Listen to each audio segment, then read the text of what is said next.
Hey guys, and welcome back to another episode of Food School Smarter, Stronger, Leaner podcast on a mission to inspire a world where food makes us better. And happy Monday, everyone! This week is going to be exciting on Food School podcast. We're going to have two guests telling us more about some vegan products that you might see on the market, like all kinds of burgers and ice cream made from different kinds of beans and peas, and sometimes makes you wonder how does it work exactly? How does a pea turns into ice cream or burger or minced beef, right? So you're gonna find out how exactly it's done. And then also you will learn what is sourdough. Why is it different when we make bread from sourdough compared to any other bread you can find on the shelves of any supermarket, and why you should always choose sourdough if you decide to eat bread. So we're going to learn more about that. And also we will learn more about food combining. Guys, our digestive system, our human digestive system, as I mentioned not one time on this podcast, it works in a certain way, and certain food combinations work better for our digestive system, for our gut, than other food combinations. Sometimes people tell me, like, animals do not care about food combining and they seem to be fine, but keep in mind that animals do not have that opportunity to mix everything and anything together. And understand that the simpler your meals are, the less combining happens in general, the smoother your digestion gonna be, the less allergic reactions and immune reactions you're gonna have to your foods, and more specifically food combinations, and the easier it is going to be for your body to absorb any nutrients from the foods that you eat. That's why, mono diets work so well very often, even though very often they are deficient the way they design. If you eat, for example, just one kind of food per meal, you can be surprised how much lighter, energetic, and just overall better you feel after your meals. Just try it as an experiment, as I already suggested it a couple of times on this podcast. So food combining is important, and we're gonna learn the basics of it based on all the literature that I'm gonna scan and go through and read this week. So stay tuned, and stay tuned, of course, for more videos on Instagram about the practical side of food combining, what it looks like exactly to combine your foods well. Today, I want to start our week with the overall plan to improve your eating habits. I'm often asked, like, why healthy eating foods got so complicated. I guess because it's a human nature to do everything we can do. Like, we are really creative, and so all the food products that you see on the market, they're there not because they're the best things created by a human being, but because we are creative beings, and it's like an art form. Plus, it's also a great business. If you create a product that people like, the taste, texture, the whole experience, then it's a good business. But it doesn't mean that it's good for our health or designed appropriately for our human digestion. So just keep that in mind.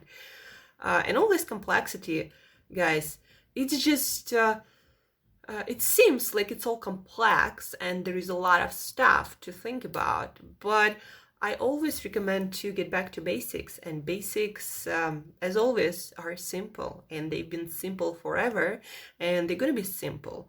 And I always recommend to treat new food products, new food ingredients, as some sort of experiment you do once in a while, when you feel like you need some entertainment, not like the thing that creates the most bulk of your meals. The simple basics of healthy eating, they are simple. Eat whole foods of the best quality you can possibly afford. Combine them well, following the simple rules of food combining. Add as much variety as possible. and treat food products and all the different countless ingredients that are appearing every day on the market as an experiment. Because, guys, most of the ingredients in our food supply today in food products, they were created maybe like a couple of years ago, 5 years, 10 years, maybe 20 years ago, and what we already know, many of our food experiments do not end that well. It's like trans fats. At some point, they were almost like miracle food, like less calories, less saturated fat, more heart health, more stable shelf life, like your food tastes better, you don't have to worry about your fats getting bad. And then after a few decades, it's like causing heart disease and cancer, and people actually die of it. Like, that's a true story. So just because something is not proven to be deadly when you eat it, it doesn't mean that in 10 years it won't cause cancer. So please understand that, and please choose the simplest foods of the best quality, because otherwise you just don't know, and be okay with the fact that otherwise you are running the experiment that nobody knows the end of. So that's all I'm saying. But back to the basics of healthy eating. I'm often asked, how do I start eating healthy? And I often advise, start with one meal a week and then master that meal and then go to the next meal. And that works when you decide to have 3 meals a day, maybe less if you are so aspired to just eat less, but 3 meals works for most people. And just change 1 meal a week, maybe 1 meal in 2 weeks. Figure out the meal that works for you and then stick with that. And then add variety in food groups, not reinvent your breakfast altogether all the time. What I mean by that, like for example, if you decided to have some vegetable omelette, that is a good option and an amazing option for breakfast, then have your eggs and then add different vegetables. One day you're gonna eat spinach, maybe with some onions and bell peppers. The other day you're gonna eat Brussels sprouts. Then the other day you're gonna eat some frozen vegetable mix comprised of many vegetables and made really easy to make into a meal. The other day you might change another vegetable. So that's what I mean, simplicity, but also variety. And then next meal, you change your lunch. Maybe you decide to use the plate rule that we often talk about, and half of your plate can be some non-starchy, green and colorful, raw or cooked vegetables. And then the other half, maybe for lunch you decide to go with something animal-based, like eggs, like fish, like shellfish, like organ meats, like meats. And maybe maybe on some days you're gonna decide to go vegan for lunch, and you combine non-starchy vegetables with some beans or some peas cooked in a healthy way, or maybe some whole grains, or things like quinoa or buckwheat. So there are all these possible combinations, and the reason I'm saying, guys, like non-starchy vegetables with either animal product or either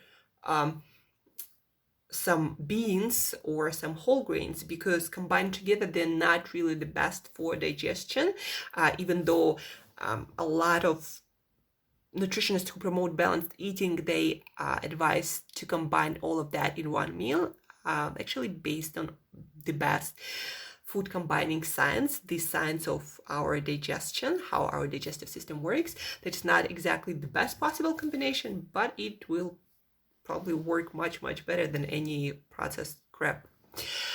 So that being said, guys, again, back to basics, 1 meal at a time. Plate rule is an amazing simplifier for your healthier eating habits. So plate rule goes like that: half of your meal, half of your portion will be non-starchy vegetables, raw and cooked, or raw or cooked.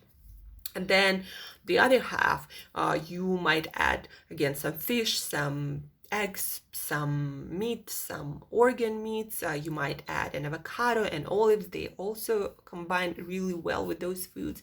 And then again, on some days, you might go for more beans and sweet potatoes, things of that nature.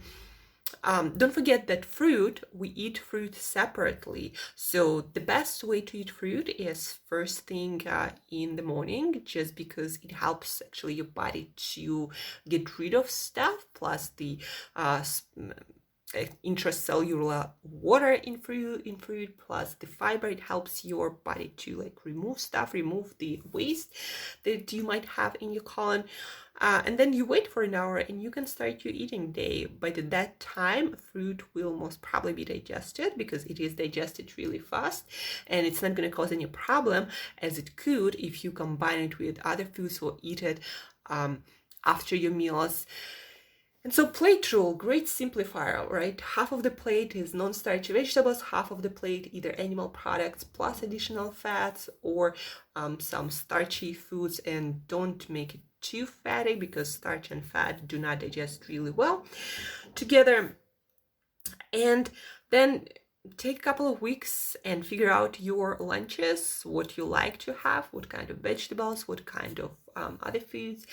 And then the next couple of weeks you work on your dinner and lunches and dinners, as I also specify in my new upcoming course, Healthy Eating Crash Course. They're kind of similar. You can eat the same foods for breakfast, lunch, and dinner. Really, there is no difference that something is better for your stomach than something else for any of those meals. So take one meal at a time. And my best recommendations are the following. Follow a plate rule. So for every meal, don't forget to have half of your plate in non-starchy, green and colorful, raw or cooked vegetables. Then add as much variety as possible. So keep your meals really simple. Try to go with whole ingredients as much as possible. If you don't understand something, don't put it on your plate.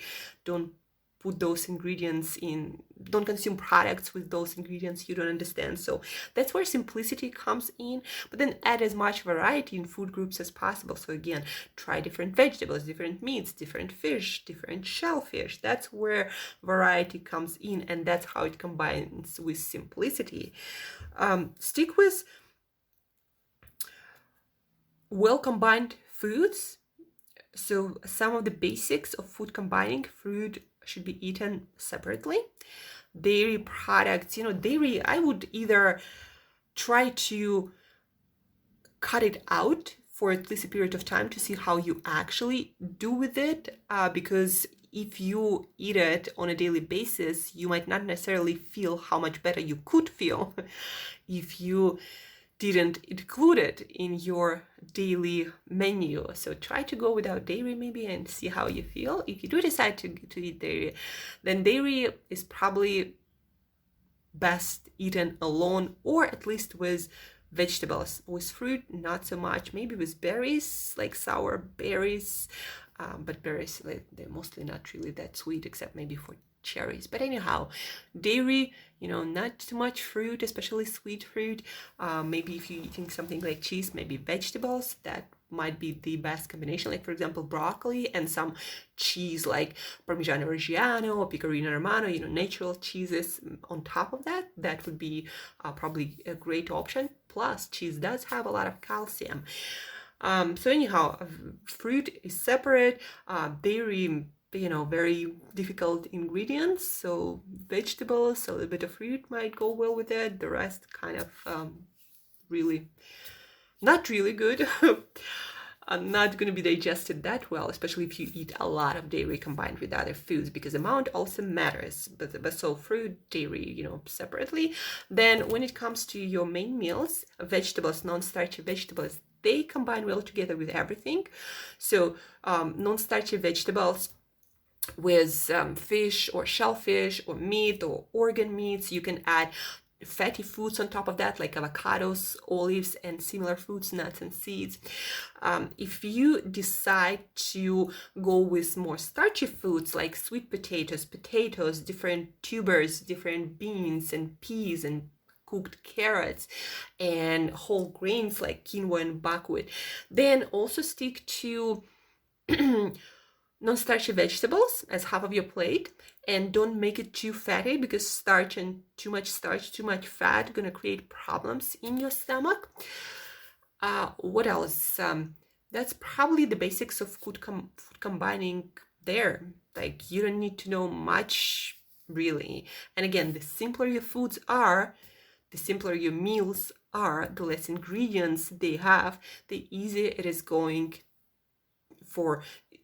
to be for your digestive system to absorb the nutrients, to digest it, the more energy you're going to have from your meals. So follow these simple rules of food combining. Then other non-eating rules of better eating are: eat meals, stop snacking.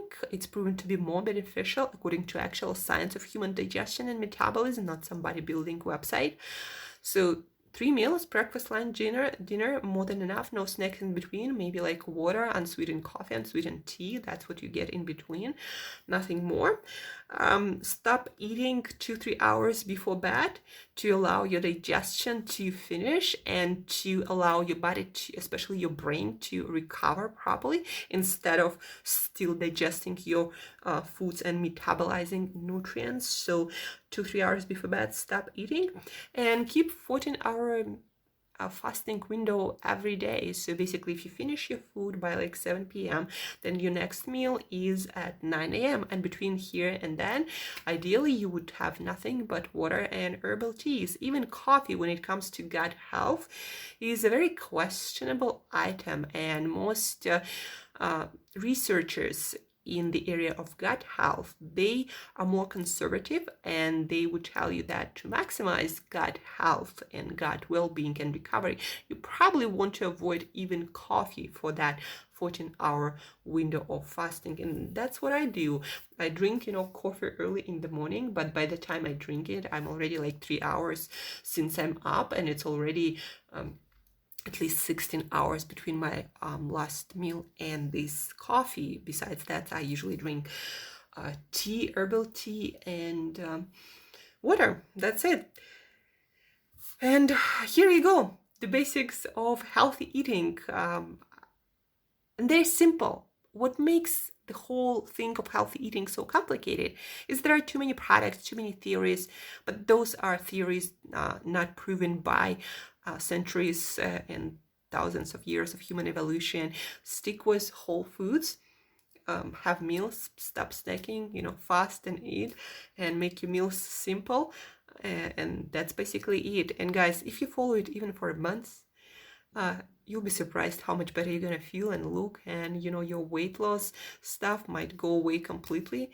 Just because we do something for a day, for two, and then somebody offers us a snack, a cookie, or there is some kind of food event, or we see something on TV or on internet, and we decide to try it, and then we get distracted, not focused, and then nothing works. Well, it doesn't work because it takes time for changes to manifest, to show us the results. So, and you need to somehow track your consistency. That's the only thing you should care about, because if you don't know whether you're consistent or not, if you don't track your consistency, then the chances are you're not consistent. And if you're not consistent with your new habits, then you're not going to see any major changes. As simple as that, guys. So change your habits one meal at a time and be consistent. And that's about it. Again, the rest of healthy eating, I was shooting that healthy eating crash course, and I realized how actually everything is simple. Like, it's really simple. But because there are so many products everywhere, it seems complicated. But the basics, they're not. They're just really not that complicated. And yeah, your grandparents probably did it better because they didn't have any choice. Now that we have millions of choices, it seems like it is complicated. But again, what works is actually still really, really simple. And you learned everything you need to know about it on this podcast. So stay tuned, guys. This week is about food combining. It's about learning how those vegan products are made, ice cream from peas. It's about sourdough and why some bread is better, hands down. Stay tuned. It's going to be interesting. If you have any questions, always feel free to reach out. If you'd like to know how certain food is made and whether it's good for you or not, also reach out. Share this episode with more people so more people practice this simple healthy eating. And then together we might just change how our food system works, because it does reply to our demand. So what we ask for, we do get at the end. So share this episode, practice, discuss, learn from each other. Together we learn better, we apply things better. So share this episode, stay tuned. And as usual, guys, till next time, eat better daily.